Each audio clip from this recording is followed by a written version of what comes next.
Assalamualaikum warahmatullahi wabarakatuh. Selamat pagi adik-adik siswa SMK Negeri 4 Balikpapan Selatan.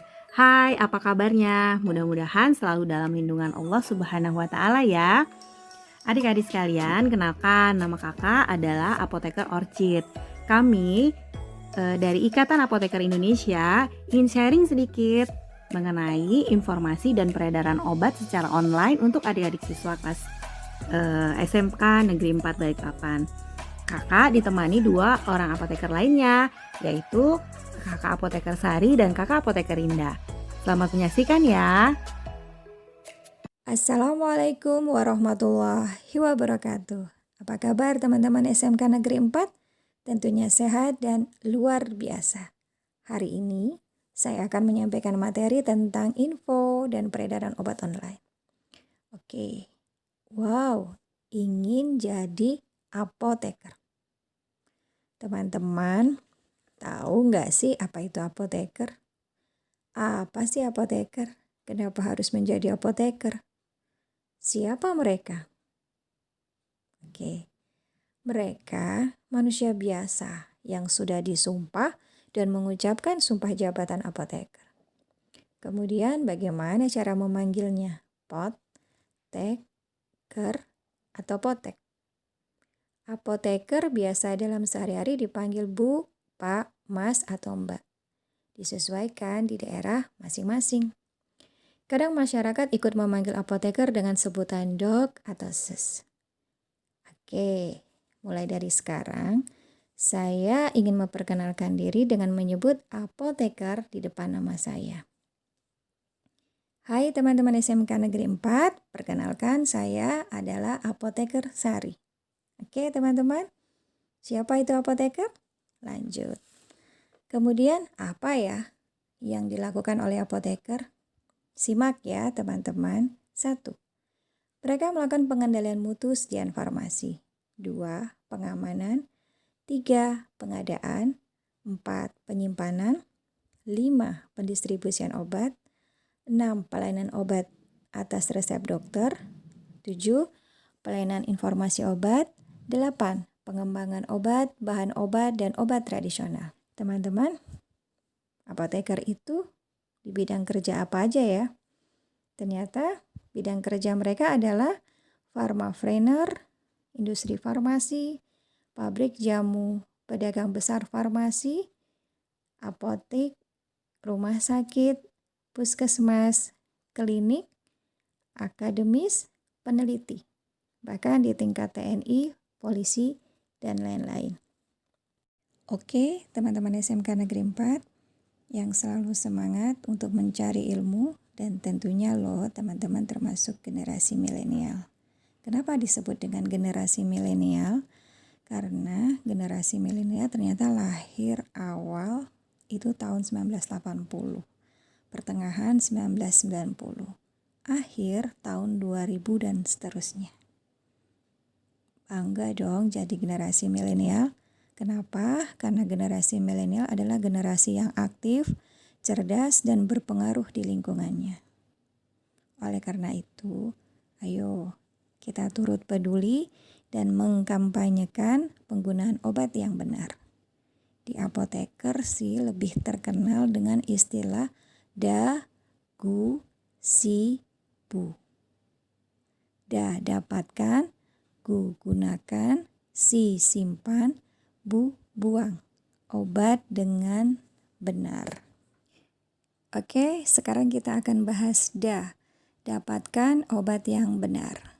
Jadi, teman-teman bila ingin mendapatkan obat dengan benar, itu harus diperoleh di apotik, ya, rumah sakit, puskesmas, dan toko obat berizin. Oke, kemudian ada istilah obat dengan resep dokter. Teman-teman, ini diperolehnya di apotik dan rumah sakit, bahkan di puskesmas juga bisa. Pastikan apotik yang teman-teman datangi pastinya harus terpercaya dan memiliki izin apotik. Selain itu juga, teman-teman harus pastikan ada apoteker. Harus bertemu dengan apoteker. Oke, teman-teman harus juga periksa obat yang dibeli yang diserahkan oleh apoteker. Harus teliti dan lihatlah tanggal kadaluarsa. Nah, teman-teman lihat ya, pada slide ini ada gambar simbol. Nah, teman-teman bisa dimudahkan. Mana sih yang termasuk golongan obat tanpa resep dokter dan obat dengan resep dokter? Oke, obat tanpa resep dokter dulu ya. Nah, di situ ada lingkaran berwarna hijau bergaris tepi hitam. Ini adalah obat bebas. Merupakan obat-obat yang dijual bebas tanpa harus menggunakan resep dokter. Kenapa? Karena zat aktifnya cenderung relatif aman dan memiliki efek samping yang rendah. Tentunya dikonsumsi sesuai dengan petunjuk dan dosis yang tertera pada kemasan. Oke, simbol selanjutnya ya teman-teman. Berwarna biru bergaris tepi hitam. Nah, ini adalah obat bebas terbatas. Obat yang sebenarnya masuk ke dalam kategori obat keras, namun dalam jumlah tertentu. Masih dapat dijumpai di apotik, bahkan ini tanpa resep dari dokter. Oke. Kemudian ada simbol pohon berwarna hijau. Ini tergolong pada obat yang berbahan dari herbal atau tanaman tradisional yang biasa disebut dengan jamu. Bukan jamu gendong ya teman-teman. Kemudian simbol 3 bintang. Nah, simbol 3 bintang ini adalah obat herbal yang terstandar. Pada proses pengolahannya, obat dengan bahan dasar alami diolah dengan teknologi tinggi dan higienis yang sudah diuji. Kemudian ada lagi simbol serpihan salju berwarna hijau. Nah, ini disebut dengan fitofarmaka. Dengan proses terstandar, dengan bukti ilmiah. Oke. Kemudian pada obat dengan resep dokter ada 2 simbol ya, teman-teman. Simbol yang pertama, simbol yang bersimbol huruf K. Dalam lingkaran merah, tergolong obat keras dan psikotropik. Nah, ini harus dengan resep dokter. Ya, kenapa? Karena perlu berhati-hati dalam mengkonsumsinya, karena dapat memperparah penyakit dan bahkan bisa menjadi racun. Nah, kemudian simbol yang terakhir adalah simbol palang mendali merah. Ini tergolong paling berbahaya karena merupakan golongan narkotika. Nah, teman-teman, tadi sudah dijelaskan arti da, ya. Sekarang yang kedua adalah go. Apa teman-teman go? Oke, gunakan. Kalau poin di go atau gunakan tentunya harus bertemu apoteker ya. Karena memang harus bertanya kepada apoteker. Dan baca selalu informasi obat. Teman-teman bisa lihat tuh, ada gambar tangan dengan 5 jari. Ini sebenarnya sebagai tolak ukur buat teman-teman. Pada saat teman-teman akan ke apotik, rumah sakit, dan puskesmas. Oke, kita akan baca satu-satu ya. Apa sih? Tanya 5O. Tentunya O itu adalah obat. Oke, apabila teman-teman akan mendapatkan atau menggunakan obat dengan baik, teman-teman ingat ini dengan tanya 5O. Obat ini apa nama dan kandungannya? Obat ini apa khasiatnya? Obat ini berapa dosisnya? Obat ini bagaimana cara menggunakannya? Obat ini apa efek sampingnya? Oke, teman-teman memang harus lebih kreatif, harus lebih cerewet ya, gitu ya. Karena teman-teman pasti ingin menggunakan obat dengan baik. Oke, teman-teman ingat ya dengan 5O. Nah, selanjutnya yang ketiga adalah C. Apa itu sih teman-teman? Hebat. Simpan. Oke. Poin ini bagaimana kita cara menyimpan obat yang baik. Oke. Nah, teman-teman apabila berobat ke apotik, ke rumah sakit, ke klinik, atau puskesmas, umumnya obat tersebut yang akan diserahkan oleh apoteker pasti ada labelnya.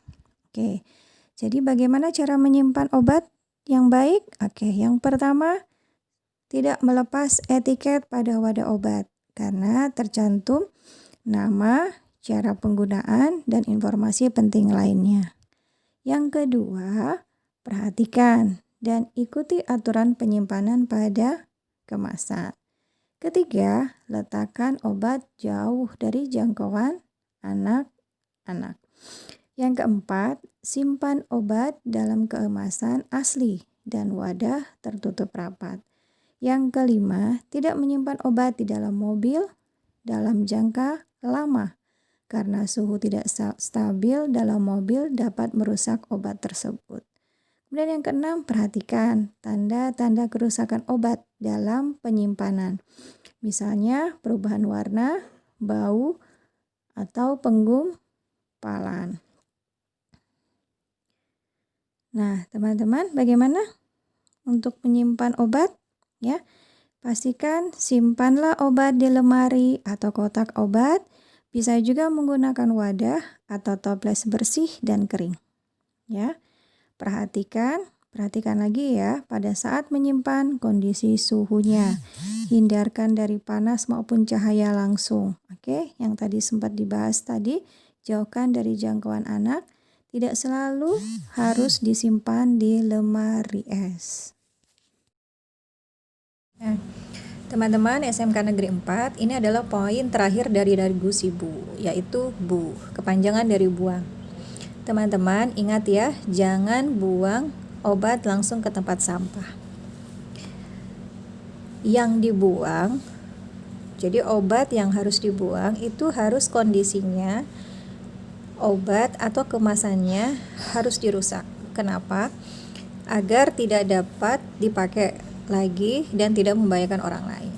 Oke teman-teman, lantas bagaimana ya cara membuang obat dengan benar? 1. Robek atau lepas kemasannya. Nah, di poin ini, jadi apabila teman-teman ada obat yang kadaluarsa atau rusak dalam penyimpanannya, misalnya dalam bentuk tablet, maka tablet tersebut harus dikeluarkan terlebih dahulu dari bungkus, blister atau stripnya. Begitu pula dengan yang bentuknya kapsul, harus dikeluarkan dari cangkangnya. Kemudian yang salep, krim, jelly dikeluarkan dari tubnya. Nah, bagaimana dengan yang sirup? Sama. Jadi sirupnya dibuang terlebih dahulu, kemudian kita harus membuang botolnya dengan hati-hati di tempat sampah. Ingat, untuk di poin ini, robek atau lepas kemasan memang harus membuang atau melepaskan etiket serta merobekkan kemasannya. Kemudian yang kedua, hancurkan obatnya. Yang ketiga, campur dengan tanah atau encerkan dengan air. Yang keempat, buanglah di saluran pembuangan, kemudian dikubur, kemudian masukkan wadah tertutup dan buang ke tempat sampah. Oke teman-teman, generasi milenial, ingat ya teman-teman, jangan sembarang membuang obat. Kenali Gusi Bu agar obat Anda tak disalahgunakan. Kemudian ingat 5O. Ingat obat, ingat apoteker. Teman-teman, tentunya masih semangat ya. Oke. Pada slide ini saya akan menyampaikan bagaimana jika beli obat online. Teman-teman di ruangan ini ada yang pernah beli obat online? Ada? Oke. Belanja secara online telah menjadi tren dalam beberapa tahun terakhir ini. Online shopping sangat praktis, biasanya juga dengan harga yang kompetitif, apalagi dalam suasana pandemi. Bahkan teman-teman sudah bisa loh beli obat-obatan, suplemen, atau alkes lewat aplikasi online. Oke, bila teman-teman ingin beli obat online nih, pastikan ya, obat yang akan dibeli pastinya memiliki izin edar serta memenuhi persyaratan cara pembuatan dan distribusi yang baik. Belilah di apotik yang menggunakan sistem elektronik. Apotiknya ada, atau nyata, dan tentunya mempunyai layanan online. Contoh nih, Apotika 24, Apotik Kimia Farma. Oke. Dan apotik yang lain ya, yang penting apotiknya mempunyai layanan online. Nah, jangan membeli obat di marketplace umum, media sosial, web atau situs yang pastinya tidak jelas. Pastikan selalu saat transaksi online bisa dilayani atau konsultasi dengan apoteker. Ya. Pada saat kita beli obat online, sebenarnya ada sebuah pilihan ya. Mendapatkan obat langsung di apotik dan dilayani apoteker ini merupakan pilihan terbaik. Oke. Beli obat online atau langsung ke apotik, bertemu dengan apoteker, tetap ada cek-klik. Ingat, cek-klik kemasan, label, izin edar, kadaluarsa. Assalamualaikum warahmatullahi wabarakatuh. Sekarang lanjut dengan Kakak Apoteker Rinda di sini. Seperti yang tadi udah dijelasin, kalau sekarang ini kita gampang banget ya emang mendapatkan informasi-informasi yang ada karena eranya sekarang udah digital ya. Nah, tapi kita harus benar-benar mengenali dulu nih sumber informasinya itu kita dapatnya seperti apa. Nah, melihat dari informasi yang ada nih terbagi menjadi dua. Yang pertama adalah informasi yang bersifat ilmiah, itu dia merujuk pada bukti-bukti ilmiah yang ada. Sedangkan yang kedua adalah informasi yang bersifat populer. Nah, ini biasanya dia nggak merujuk pada bukti ilmiah. Kalau untuk yang ilmiah itu ada 3 informasi. Yang pertama adalah informasi primer. Biasanya kalau informasi primer ini kita dapetin itu langsung dari sebuah penelitian yang dituangkan dalam suatu jurnal ilmiah. Nah, untuk yang informasi sekunder itu biasanya kumpulan dari beberapa abstrak atau intisari dari berbagai macam artikel ilmiah. Untuk yang informasi tersier ini ada biasanya referensinya dari buku yang berisi informasi umum, padat, dan mudah dibaca. Sedangkan kalau informasi yang bersifat populer ini, seperti yang tadi Kiki dibilang, kalau informasi yang bersifat populer ini dia nggak merujuk pada bukti-bukti ilmiah.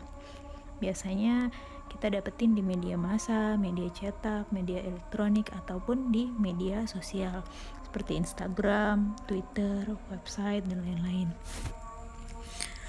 Kalau misalnya kita dapet informasi nih dari suatu grup WhatsApp misalnya, nah itu kita nggak boleh tuh langsung nge-share, buru-buru nge-share. Harus benar-benar dipastiin dulu kalau misalnya yang kita share itu benar apa enggak. Nah, kita harus benar-benar pastiin dulu sumbernya itu benar-benar asli, terdaftar atau enggak. Terus yang kedua, yang bikin berita itu tuh sebenarnya kompeten apa enggak sih, yang nulis itu apa sesuai sama bidangnya apa enggak, atau gelarnya misalnya dokter ya menulis tentang informasi-informasi kesehatan. Tapi kalau misalnya kita dapat informasi kesehatan tapi yang nulis bukan dokter gitu, kayak orang awam gitu ya, kita nggak bisa nge-share secara mentah-mentah gitu. Nah, yang ketiga, kalau khususnya untuk informasi obat atau kesehatan, pastikan itu benar-benar dari tenaga medis. Misalnya kalau obat-obatan ya dari apoteker atau website pemerintahan dan Kementerian Kesehatan. Yang keempat, kalau misalnya kita punya keraguan nih tentang obat-obat, informasi obat-obatan, tanyain aja langsung sama apoteker. Teman-teman kalau misalnya mau cari apoteker, bisa tuh langsung datang ke apotek terdekat gitu, cari aja apotekernya. Kalau misalnya mau nanya tentang obat-obatan bisa kok, kita ngelayanin konsultasi tentang obat-obatan. Jadi pokoknya kalau apapun, kalau misalnya ingat obat, ingat apoteker gitu. Mungkin sekian materi dari kakak, akan kakak kembalikan kembali ke Mbak Apoteker Orchid. Semoga apa yang disampaikan bermanfaat. Terima kasih. Alhamdulillah adik-adik, akhirnya selesai juga presentasi dari kami Ikatan Apoteker Indonesia Cabang Balikpapan yang disampaikan oleh Kakak Apoteker Sari dan Kakak Apoteker Rinda. Semoga bermanfaat ya. Mungkin tidak saat ini, tapi mungkin bisa bermanfaat nanti ketika kita sudah dewasa dan berkeluarga. bisa kita terapkan. Bagaimana cara kita memperlakukan obat secara cermat dan bijak. Dalam kesempatan ini juga kami ingin mengucapkan terima kasih yang sebesar-besarnya untuk seluruh keluarga besar SMK Negeri 4 Balikpapan Selatan yang sudah menyempatkan atau menyediakan waktunya untuk kami apoteker Balikpapan bisa menyampaikan materi edukasi dalam rangka memperingati Hari Farmasi Sedunia yang tepatnya jatuh pada tanggal 25 September lalu. Oke adik-adik, sampai jumpa di video edukasi kami selanjutnya ya. Wassalamualaikum warahmatullahi wabarakatuh. Selamat siang.